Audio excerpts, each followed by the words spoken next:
السلام علیکم محترم عزتمنو قدرمنو مسلمانانو ورونو امید لرم چې جوړ او روغ به یاست او د صحت جامې به مو پر تن وي.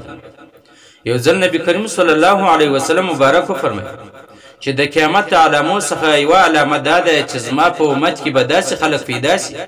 چې په ظاهره به دوستان او په حقیقت کې به دا دشمنان. امام احمد په خپل مسند کې د معاذ بن جبل رضی الله تعالی عنہ څخه دا روایت را نقل کړی چې نبی کریم صلی الله علیه وسلم بارک فرمایي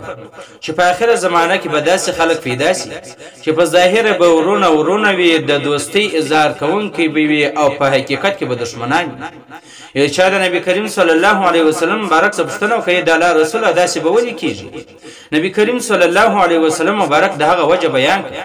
هغه وجه دا بیان کړه چې دغه به د هغه څه تمه لرونکی یا د هغه څه به بیریدونکی، یعنی د یو سړي څه تمه لري چې شی به ماته راکړي، دغه تمې په وجه په ظاهره باندې د هغه دوست او د دوستۍ اظهار یې کوي چې زه ستا سره ډېره مینه او محبت کوم، دغه تعریف بیانوي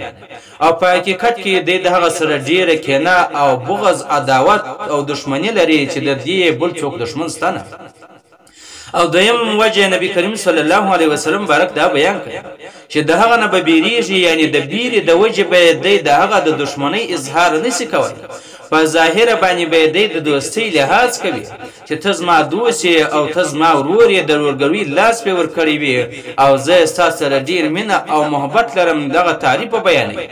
دغه د بیرې د وجې دغه څه به بیریږي، وایي که چیرې زه اظهار د دشمنۍ وکم، د بغض وکم، د عداوت وکم، هغه به بیا ماته نقصان رسوي، ماته به تاوان رسوي.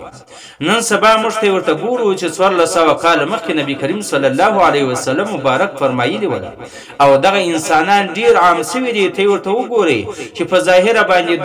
دوستان دي، د مینې اظهار کوونکي دي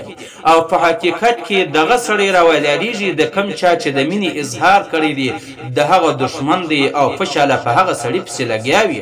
نو باید د